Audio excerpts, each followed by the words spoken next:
It's a real pleasure to have this session now, especially that we are in Excel today, and we have Excel in the panel today.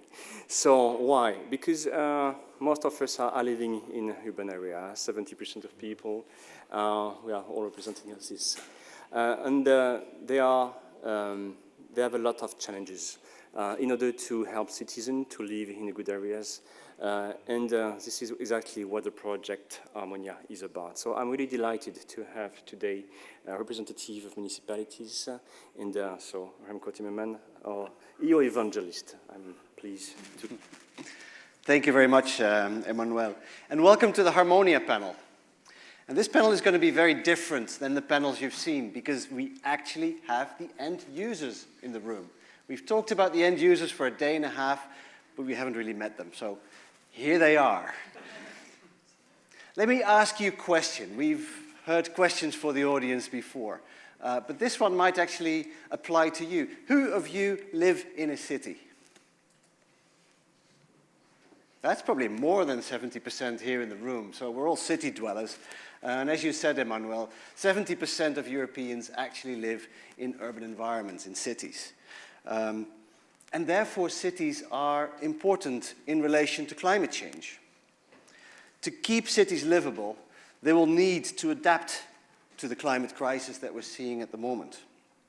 The HARMONIA project explores the needs of cities and the people in cities and the challenges they're facing in achieving their climate goals. And that's going to be the topic of the panel this afternoon. We're going to take a virtual tour through Europe.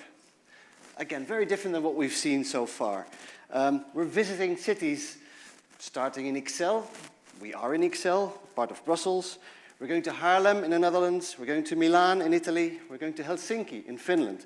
And we're going to learn about the challenges that these cities have with climate change.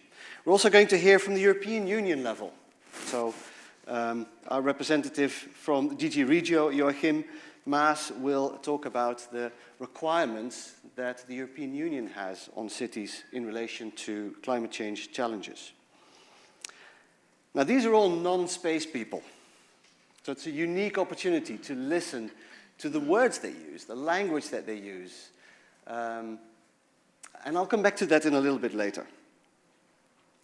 My name is Remco Timmermans. Thank you, Emmanuel, for introducing me. I was a member of the FIRE Forum. I say was the FIRE Forum project with the EU evangelists in different areas of society. It has just finished, but my role was to be the EU evangelist for the urban development.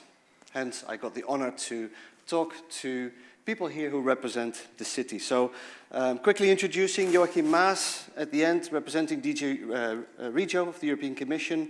Antoine Simon, representing the municipality of Excel, head of Climate, Environment and Energy Unit. I hope I say this right. Then we have Silvia Rossi, architect and project manager from the municipality of Milano in Italy. We have Valentina Scheppers-Opeko, with a very long title. I don't know how you deal with this when you explain to people. You're the coordinator for the Urban Agenda Partnership on Innovative and Responsible Public Procurement and the chair of Eurocities Public Procurement from the city of Haarlem in the Netherlands. And we have Sami Sahala, the ITS, you have to explain what that acronym means because I don't know, the ITS Chief Advisor representing the city of Helsinki in Finland. So without further ado, I would like to invite each of you to come to the lectern here to tell us about your city. What are your goals in relation to the climate crisis? What are your key challenges? And what are your most important climate adaptation measures? So I know you've all presented a short presentation, so without further ado, I don't think we have a sequence, but if we could start here. Oh, okay. Sami, right. With you. May I invite you up here? All right. Okay. Thank you. I thought that actually would be the last one, but fine. Well, start by explaining who I am. Is the microphone on? Yes. The ITS actually means Intelligent Transport System, so instead of probably everyone else in the panel, I'm a mobility guy, basically doing that all the time, all my life. But we work in smart city in general. I think that that's not wrong there, actually. It's that technically I don't work for City of Helsinki at all. I work for Forum Virium, which is a innovation subsidiary of City of Helsinki. Means that we do all the R&D on behalf of the city, most of it. You have a clicker here. Yes. All right. Okay, my slides even, good. Start by saying that you will probably hear from Member City. We have our share of challenges in terms of climate sustainability. In short, the one thing to notice from there is that well, we are up there in the north. We need to heat our houses. That causes over half of the emissions. Another thing to note from here is that actually it doesn't look that bad. The heating, so far it's been going steady, but from now on it's the emissions from that will decline. The reason for that is that we have 2 coal plants in the city center, and honestly they're the most efficient in the world. There's basically just water, steam coming out of it, but I admit there must be a little bit of an image problem. So one of them we already closed down, the other one will close in 1 or 2 years. The problem there is that we have district heating throughout most of the city, especially in the downtown area. Also district cooling. So now we need to come up with different alternative ways how to produce that heat. But that's another story. Electricity has already been going down. I think the main point here is that for the last 15 years, we have been on the decline on the emissions, and it looks even better. That has encouraged our politicians to step by step raise the ambition level. And the latest one actually is that they decided that instead of 2035, we will be carbon neutral 2030. And of course, that was a political decision. Now we need to come up with some ideas how to get that. The figures that you just saw don't actually promise that yet by 2030. So we need any new ideas. They are welcome. Happy to talk.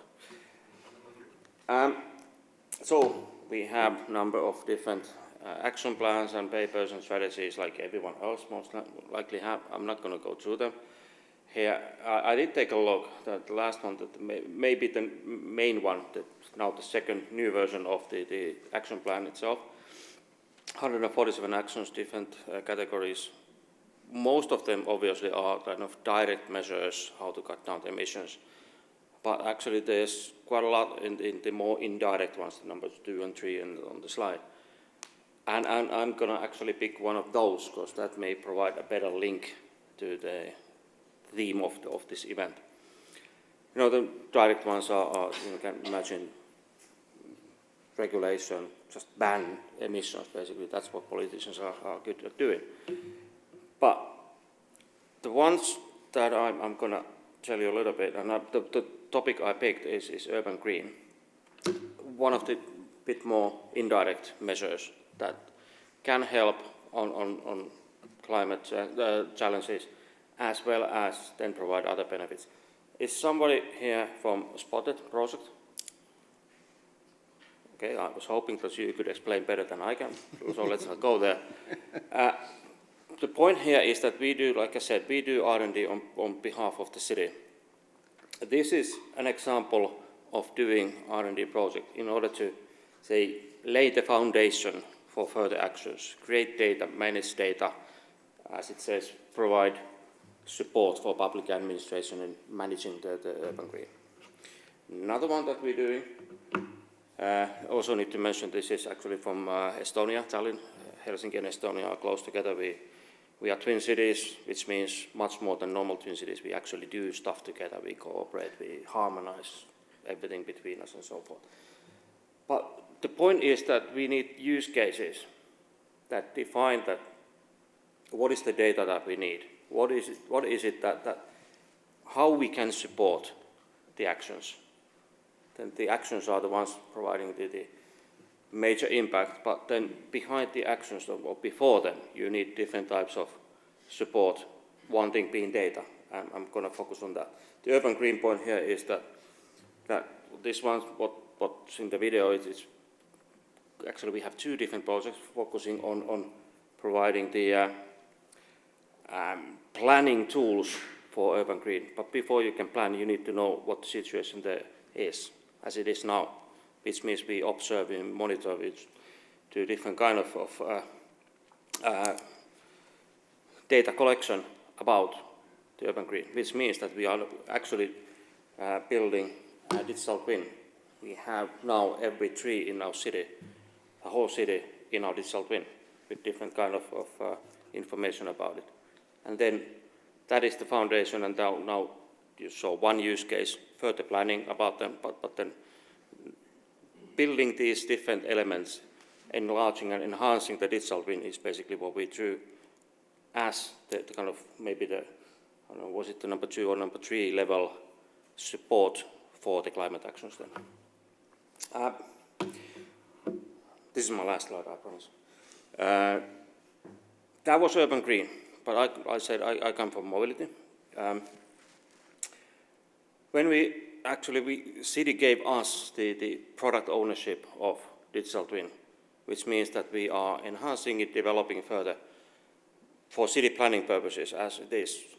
Digital twins in cities are mostly for city planning. And the other point what we want to do is how to see how we can use that digital twin for other domains, other purposes as well. And the first thing that we started with is mobility. Looking at what we can take from the digital twin as it is, how do we need to enhance it, is there missing some information, what is that information? We figured out that kind of holy trinity, there's the traffic information and then other contextual related information, location-based information, which could be air quality, noise, whatever. Always related to the mobility, whoever wants to produce something new innovation. And we are not ones doing innovation. City, public sector shouldn't do innovation. It's the third parties who come up with the best ideas, and we should support them. That was maybe my opening here. Okay, very good. Well, thank you very much, Sami. Let's go to the Netherlands, if that's okay. Valentina, can you paint us a little picture of what the situation is in Haarlem? Can you hear me? Yes. Oh, wonderful. Doesn't work? They're putting it up as we speak. Okay. Haarlem is the wonderful historical city situated in the west of the Netherlands. And because it's a historical city, it has a lot of challenges related to historical buildings, to some areas that cannot be changed. But through the climate change, it's necessary to do so.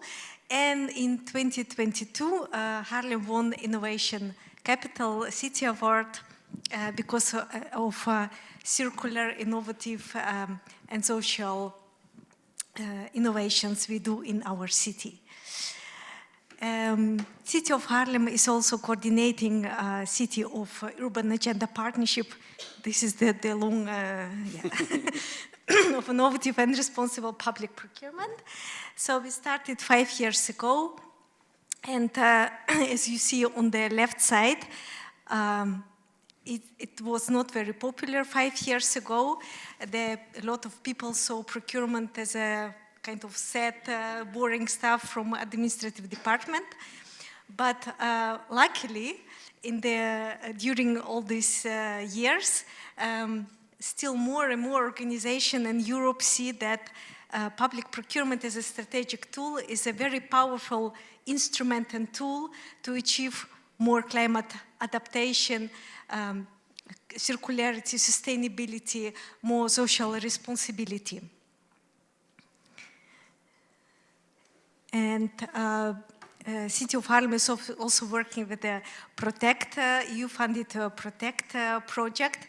And in the next session, my colleague will tell you much more about it. What are the ambitions of the City of Haarlem? Achieve sustainability EU Green Deal goals. We would like to be 100% climate neutral in 2050, and so 100% circular procurement in 2030. So what are the challenges? Now, the rapid mapping of floods, predicting waste fire, identifying illegal dumping of waste and tracing of them, predicting the demand for water to match supply and demand, detecting climate vulnerability to prepare resilient plans. And the City of Haarlem doesn't work standalone. City of Haarlem is a part of Metropolis region of Amsterdam, and Metropolis region of Amsterdam is a region with 35 organizations, 32 cities and towns around Amsterdam, 2 provinces and 1 public transport company. So also our challenges and our ambitions are common. So it helps us to join our forces and to achieve much more. So, for example, City of Haarlem is also coordinating climate adaptation working group of Metropolis region of Amsterdam, and this small picture below the slide. We focusing on climate adaptation of new buildings. In some situations, we have to make barriers against water, for example, or to make so-called green-blue corridors. It means that, there is water in the city area and also a lot of green to create some shadow. So today I was traveling from Haarlem to Brussels, and it was so hot outside, so I looked where there is the shadow to walk through the side of the street where was more shadow. And for example, by developing of the climate adaptation of the new areas, we also work with the KPIs. For example, 30%, at least 30% of the street has to be in the shadow, so the people who are walking even in the middle of the day, they still can find some place to walk in the shadow instead of in the heat sun. Also, our challenges are smart traffic, security, carbon emission reduction, of course, and smart energy. We also using some climate adaptive solutions to create local energy markets in order to reduce use of gas and other fossil fuels. So this is it, I think. Yes, thank you very much. Very good. Thank you very much, Valentina. Now let's go from the north to the south. Sylvia, may I invite you to tell us a little bit about Milan? Yes. And would you like to use this microphone? I prefer this one. Thank you so much. Oh, and by the way, before you start, we will take your questions on Slido if we have time. Even if we don't have time to answer them, I would still like to see them so we get a bit of an impression of the types of questions that you would have in this unique situation that we have the end users. So please ask your questions in Slido, go to slido.com and use #Expandeo 2023 to log in if you're not already logged in. So, okay, thank you so much. I try to go, okay. Just a few seconds for Slido. Okay, thank you so much. Just small things before starting. You say that 70% of people live in the city. But if you take into account the situation of Milan, you have to better understand what you mean as a city and also better understand the border of the city. Because in this case, you know, we talk about... Press the big button in the middle, that one, yeah? Yeah. I push it. Okay, and then it doesn't work. It okay. does. No. Slowly than me. Well, it's okay. Okay. You know that when we talk about Milan or a big city in general, we talk not only about the administrative border, but in general the situation of a megalopoly or a situation that is very heterogeneous. And you have to know that the pollutants, the air quality, the flooding, all the problem that, for example, in this case, Milan have to face, they don't know the border of a city. Also, urban heat island, heat wave, the increase of temperature, the extreme meteorological event. I come from Bologna, I'm not from Milan, and in the past 2 weeks, unfortunately, we have a very big problem with the big rain and flooding, and no one knows the border. So, Milan try to face all these challenges, the temperature, the flooding, and I go ahead very quickly, okay, with a strategy, a resilience strategy, a eating strategy, and we work on action and a project all together. We try to figure out from all of these problems so a sort of innovation for the urban planning. We work with the so-called Piano Aria Clima, Air and Climate Plan, and we work on 5 different topics. And I would like that you focus on the last one, inform citizens, because thanks to an interdisciplinary approach, we can work and also thanks to HARMONIA, of course, we can work also with the citizens and make with them 2 different workshops. And you have to know that the citizens in Milan are already aware about the problem and about the challenges that our cities have to face with.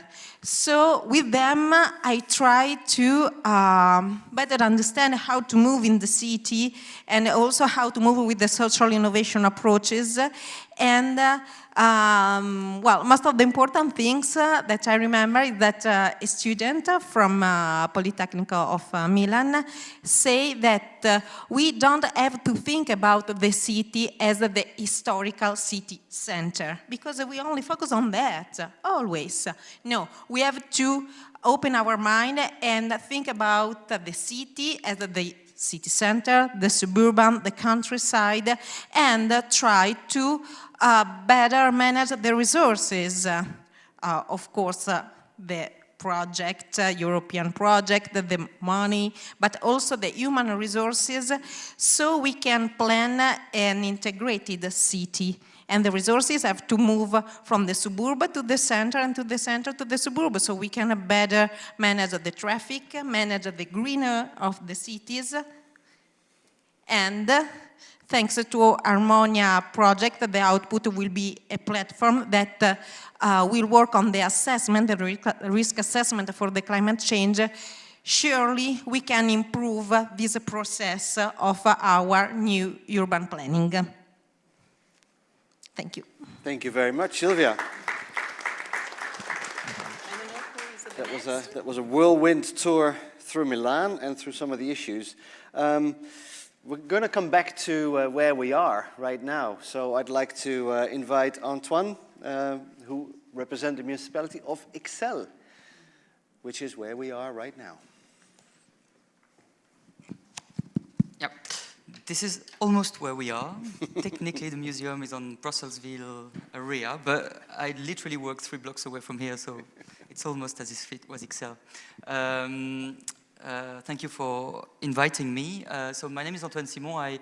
I am the coordinator of the Climate, Environment and Energy department of the municipality of Ixelles. That's where I've been for the last 4 years. We're just in the can I make it work? The big green button. It looks fairly simple. And it's a bit slow. No, is it? The other one on top. All the way on top. Ah, okay. It's 2 there you green go. buttons. Anyway, sorry. After the last elections, so we had a new political majority with some which is a coalition of socialists and ecologists. And so it gave us a mandate to, after the adhesion of the Covenant of Mayors, to develop a climate action plan.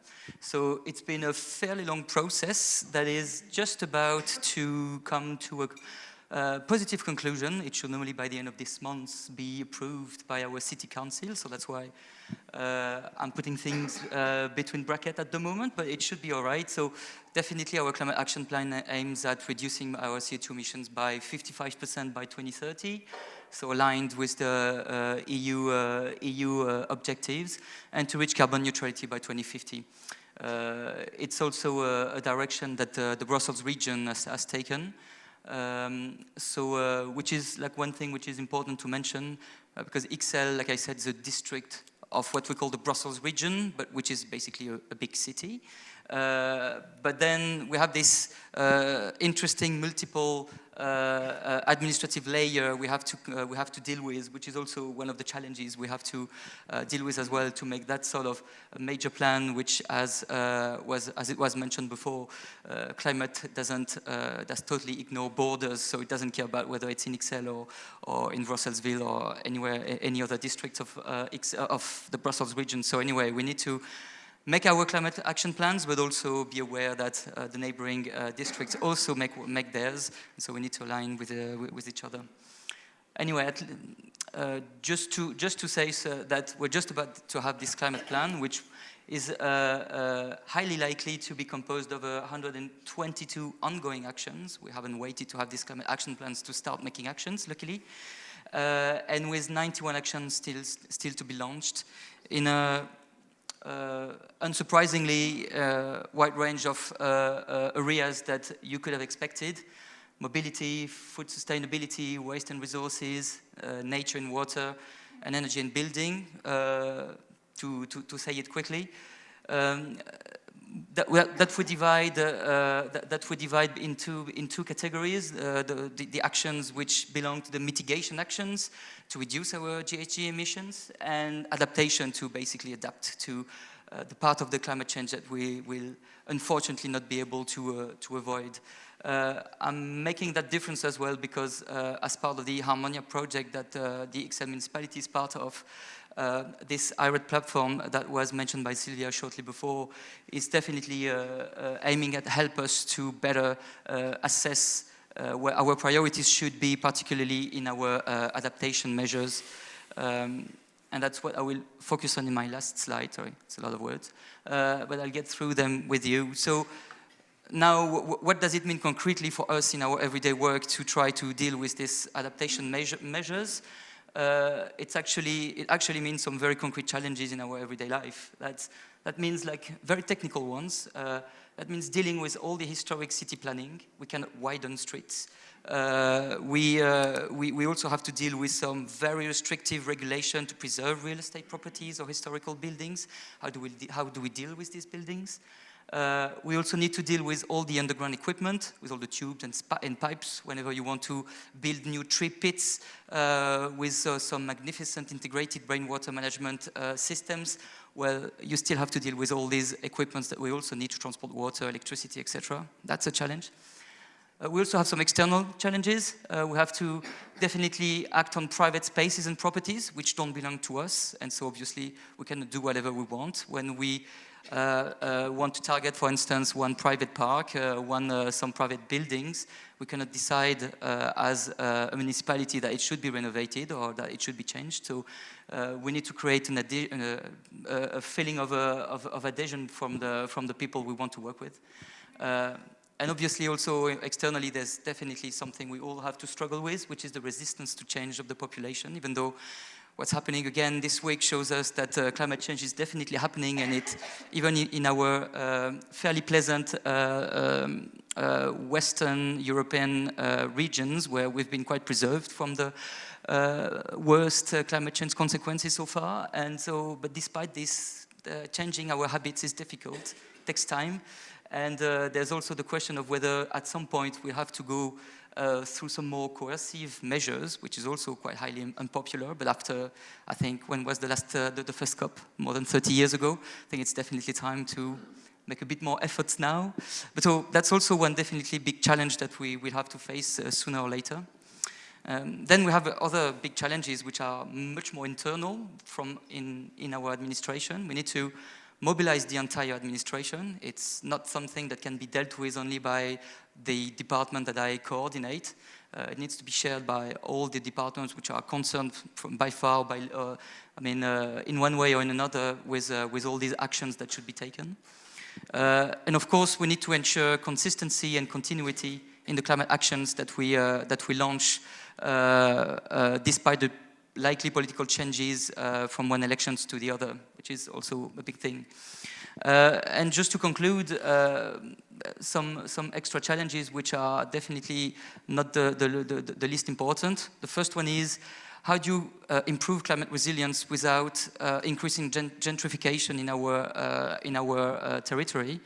I mean, planting more, making more green areas, making sure that we are refreshing our places, that we are making it less densely urbanized, make it nicer to live in, and of course it attracts more privileged populations. And so, how do we deal with the population which do not have the same financial capacities? It's also a big challenge to deal with. It's the sort of more local climate justice aspects that we need to take in consideration. And the cherry on the cake, which is probably our hardest challenge, is our lack of financial resources. This costs probably millions, not to say billions for some cities, at least, at the very least. We do have some money, but definitely not as much as we need to organize all these actions we want to put in place. We need more people, HR, we need more investments, we need also to provide more subsidies to accompany the population throughout the transition. They cannot refurbish their building all with their own money, so they definitely need some support in order to avoid this yellow vest effect that we could see in France two years ago. So yeah, just a glimpse of the challenges we need to deal with. Okay, thank you very much, Antoine, for taking us into the streets, literally, of Brussels. Now going to take a look from the European point of view. So Joachim, I'd like to invite you to the stage to tell us about how DG Regio and the European Commission is involved in this. Okay, thank you. So my name is Joachim Maas. I work as a policy and actually as a data analyst in DG Regio. DG Regio implements the European Green Deal to a substantial extent. We have a budget of about 400 billion euro for this programming period that goes until 27, where we support regions and cities with investments. But 1/3 of that budget actually goes to climate action. I'm working in a kind of spatial analysis and spatial planning unit at EU level. So we collect spatial data, including Earth observation data, to see where we can prioritize investments also in climate mitigation and in adaptation. And for instance, I welcome the comments of Sylvia, where ends a city? These are problems that we deal with. For instance, with the UN, we developed a typology to really map across Europe and globally what is an urban center, what is a town, what is a suburb, what is a rural area, so that we can have better spatial typologies for supporting investments under cohesion policy. A few things here on focusing maybe on climate adaptation as a key problem for cities. You know that Europe or the EU operates now under a climate law with binding targets. We want to make our continent climate neutral by 2050. There's an intermediate step, 2030, where we want to reduce emissions with 55%, and DG Klima is now also developing a 2040 target that will be proposed next year. There's a lot of emphasis on mitigation, much more actually currently than on adaptation. With mitigation, we still try to keep the planet under 1.5 degree warming. It's very likely that we will overshoot that target. Some scientists say this will happen in in the coming 3 years already. So we expect that also in the future we will have to address much more adaptation as well and increase our level of investments there. There's no binding or legally targets on adaptation for the moment, only strategies and cooperation between the Commission, member states, regional and local communities. There's an important mission on climate change adaptation where 300 cities and regions have subscribed to and work together to implement adaptation measures. Cohesion policy, as I said, is a structural mechanism for investments in adaptation and in nature-based solutions. And also, as explained, I expect them to increase, that we will invest much more in the decades to come. And also important for this discussion, we operate also under the context of an urban agenda and a European urban initiative. The urban agenda, already explained, is our way of the Commission of working with cities, understand what is locally important and see if we can support cities with investments also, or with setting up guidance, or with setting up cooperation between cities to learn from each other. More concretely also in this programming period, we have a European urban initiative where 500 million of cohesion funds is invested in different projects in cities. There's currently a new call ongoing on greening cities. Greening cities is key for climate adaptation. I would say if cities are not planting trees today, then it's probably too late. Also in this context, the Commission has proposed a nature restoration law. It contains a specific target on greening for cities in Europe. The law is heavily debated and contested. We have a divided parliament and a divided council. Tomorrow there's going to be another voting in the Envy committee of the parliament, so let's hope that we find enough votes to pass this law, because it's an essential piece of the Green Deal also to make our regions and cities more resilient to climate change. Thank you. Okay, thank you very much. Joachim. So, we've seen your presentations, and one of the things I noticed, and that I was hoping to notice, is the language that you use, which is very different from the language that we've heard over the past day and a half. You didn't talk about space or satellites. Some of you mentioned Earth observation. I was a little bit disappointed in that, but you didn't talk about data spaces. You didn't really mention the word Copernicus. I saw it in the slide here and there, but fair enough. That's the theme of the conference. And many other terms that we've heard a lot over the last days. And maybe I'm exaggerating, of course I am. But this semantic difference to me is exemplary of something that we have discussed, and that is the gap between the Earth observation domain and the elusive end user that we always talk so indirectly about. But you are the end users, and I really hope that that message comes through very clearly. Now, let me ask you, each of you, if that's okay, how difficult is it for you to deal with the Earth observation sector, if you're dealing with them at all in relation to your challenges? And may I start with you here, Sami, please. I have a microphone here. Thank you. All right, how do I approach that? Yes, we always need someone to translate in between us. That's common. It could be also a consult. It could be internal consult, someone who knows and understands the needs from different parts of the organization, different departments, and very different types of needs when it comes to Earth observation and data collection in general. And someone who also understands the other side, like for what does that word Earth observation mean, for example. The ones who need that information, they don't have a clue. Clearly there's a need. different cities, different organizations, different departments, they all have different ways to tackle that, or they just don't. Which means that they're putting up procurements which they don't know what they're buying, and you know, then we enter that kind of discussion. So I don't really have an answer for you that, but yes, there's definitely need to have these two extremes to get closer and understand each other. I don't know, is it someone intermediate body there or some other ways, but teaching, coaching, something.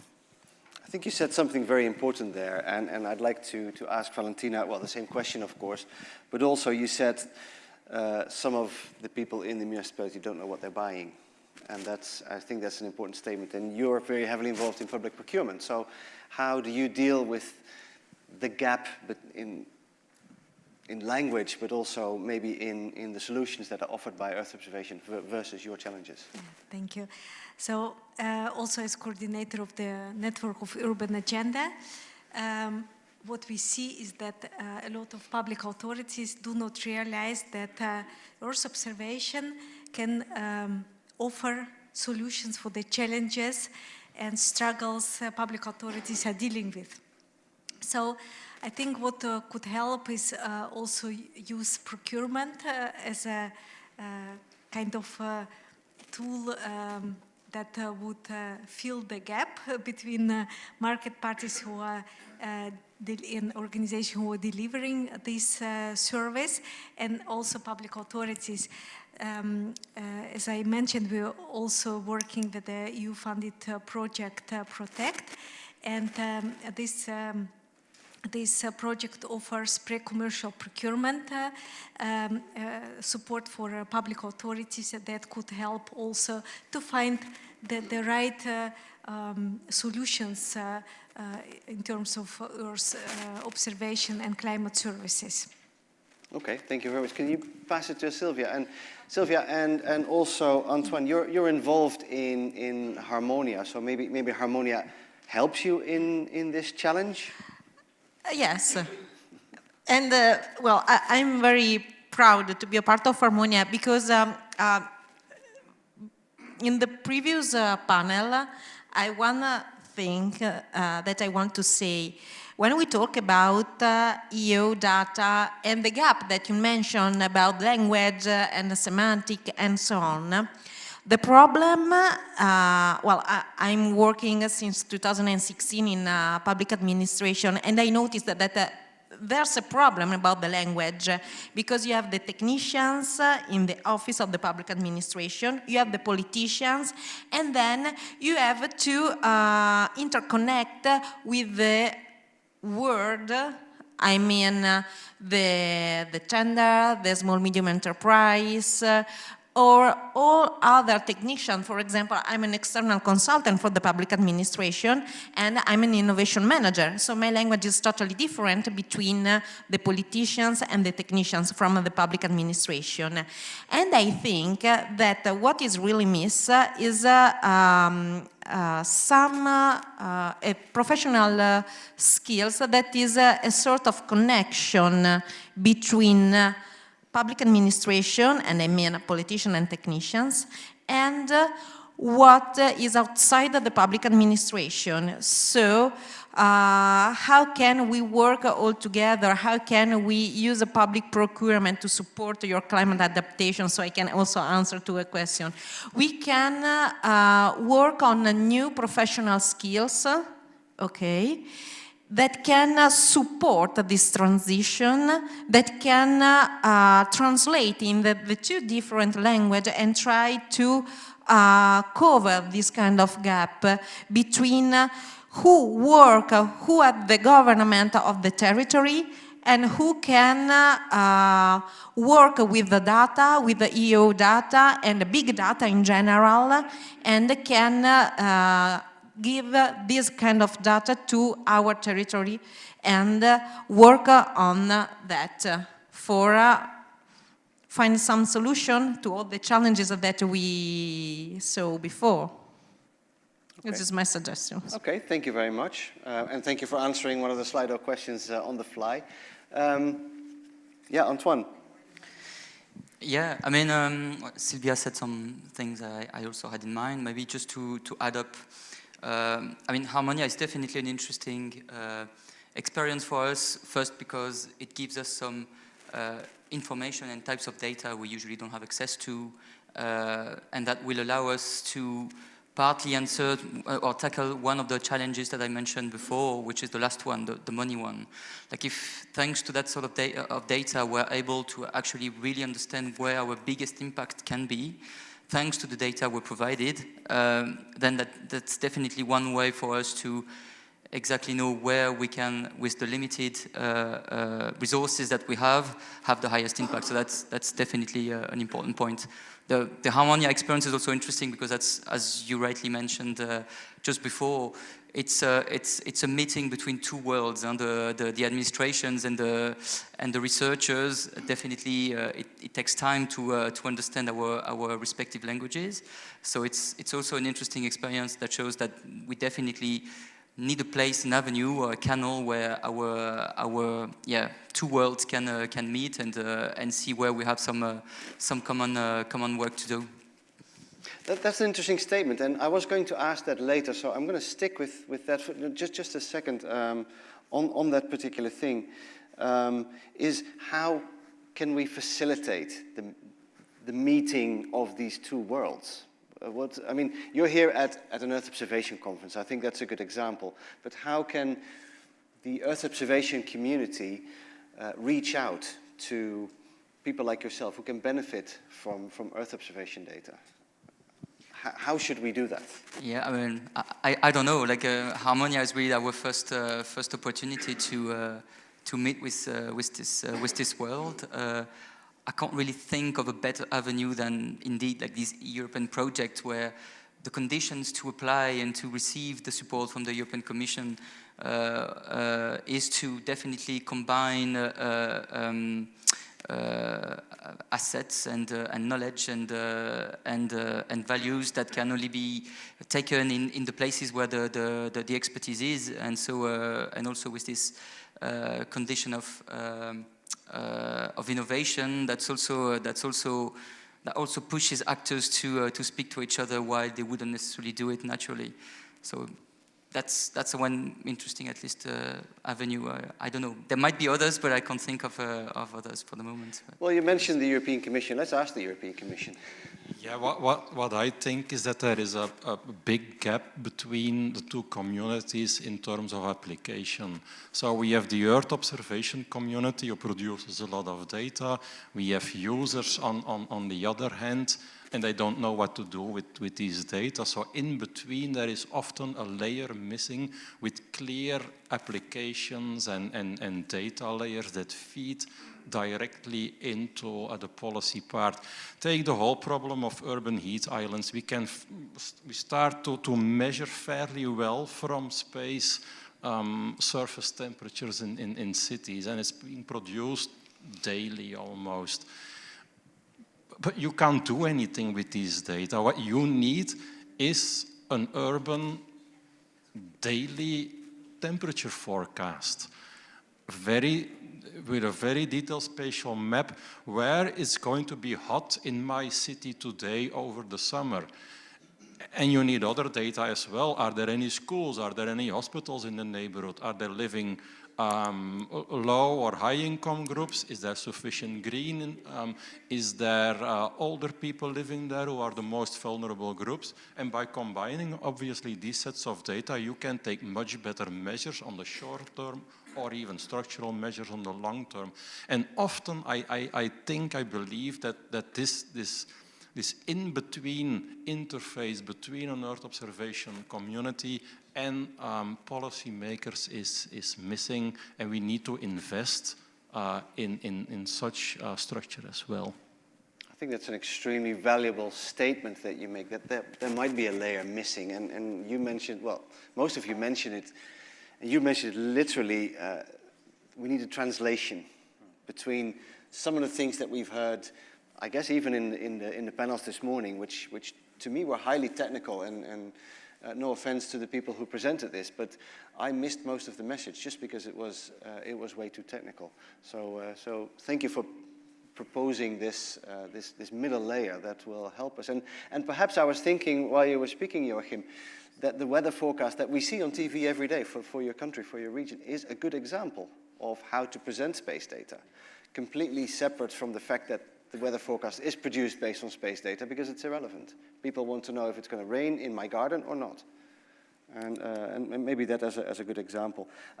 We have 10 more minutes, and I would like to maybe pick out 1 or 2 questions from the audience. I see that we have quite a few, which is good. We probably can't answer them all, but let me see what a good one would be here. And we also have a few questions in the room. That's also good. Maybe we can ask real briefly, if you have a short question, and then we go to a closing statement shortly after. Yes, hello everyone. This is I'm Christos. I'm speaking on behalf of industry, of Earth observation industry, Geosystems Hellas, but also as a main technical partner in the HARMONIA project. So I was very happy to hear that Joachim actually described the main purposes, technical advantages of our project, because we indeed try to facilitate this connection between different kinds of data from diverse and multiple sources, just like census data, demographic data, providing really crucial information such as exposure component of the vulnerable population, etc., but also Earth observation data and analytics for the provision of the hazard component of each city, which is indeed unique for every case. I was actually just yesterday walking to meet Antoine in the panel for a meeting for HARMONIA, and indeed the weather here in Ixelles, it was, I found it extreme, even for a Greek guy to say that, because the city and the building and the constructed materials for the city are not meant for this kind of temperatures. If it is easy, I would be very happy to hear in a few words, just one word or one phrase for the end users and maybe for the participants through the Slido. What kind of final solutions are we expecting as end users, as municipalities, as regional authorities, as stakeholders? And maybe a comment from Joachim in the general perspective as a policymaker.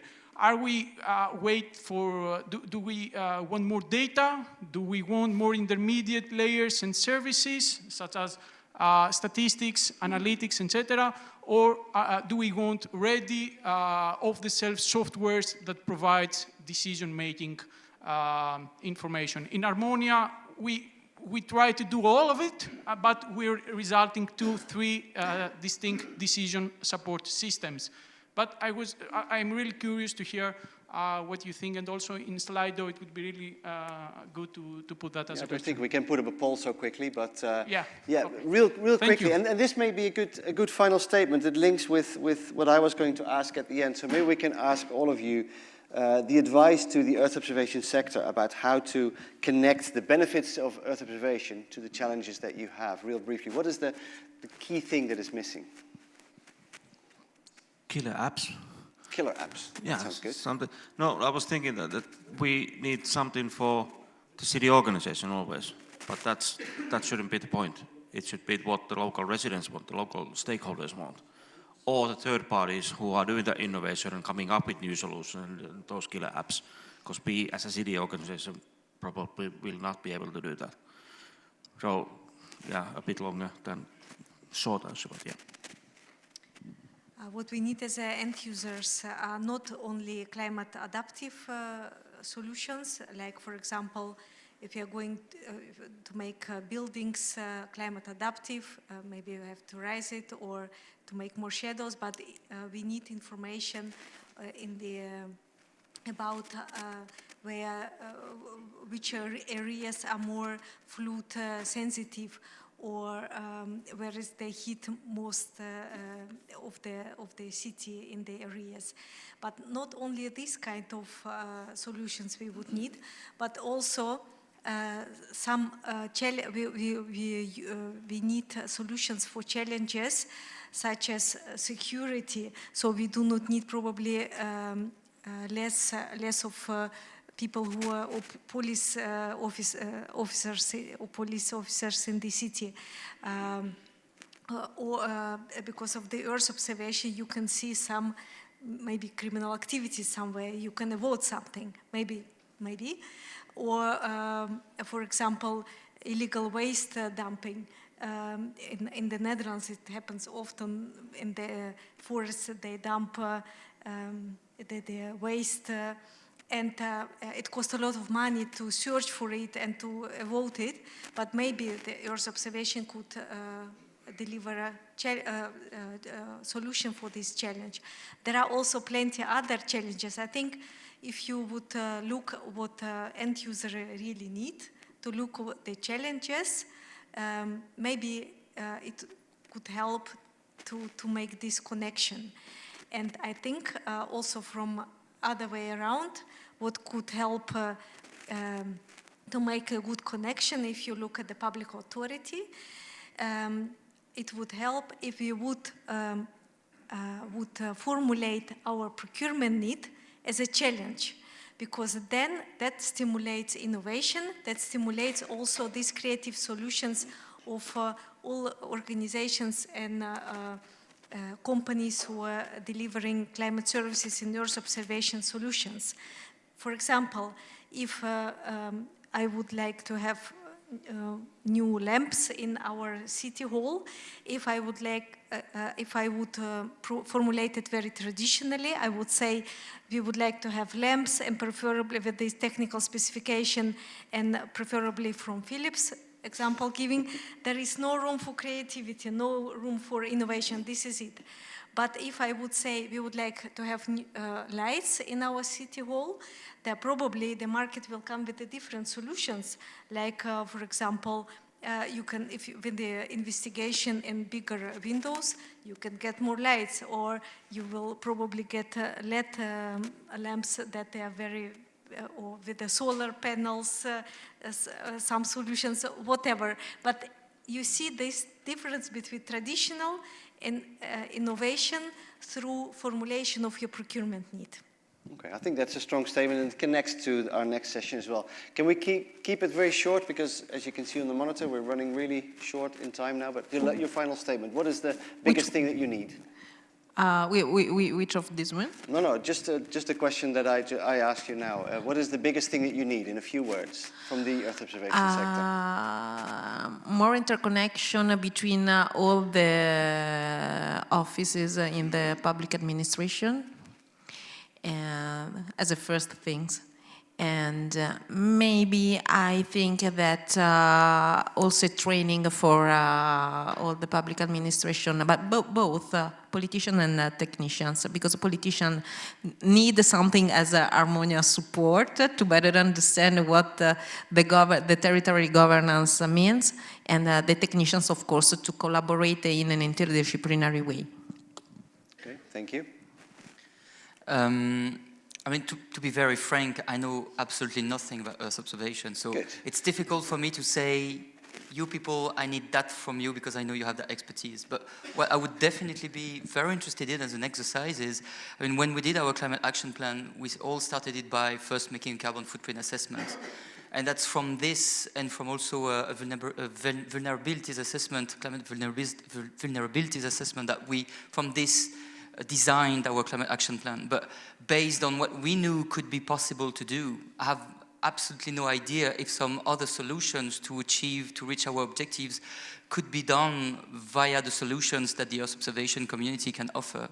And so all this to say that I'd be actually really interested to go through our climate action plan with some members of the Earth observatory community and see what would come in their mind to reach the objectives we set in this document. Okay. And that would most probably lead to some actions that we have not thought at all, and that could lead to some interesting way to reach these objectives. Okay, I think that's a very clear invitation, so thank you. I hope people are listening.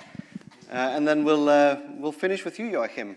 Yes, so I mean, from a European perspective, Earth observation data to help us assess vulnerabilities to urban heat islands and urban flooding, in terms of climate adaptation, in terms of climate mitigation, adaptation, we need much more information on emissions.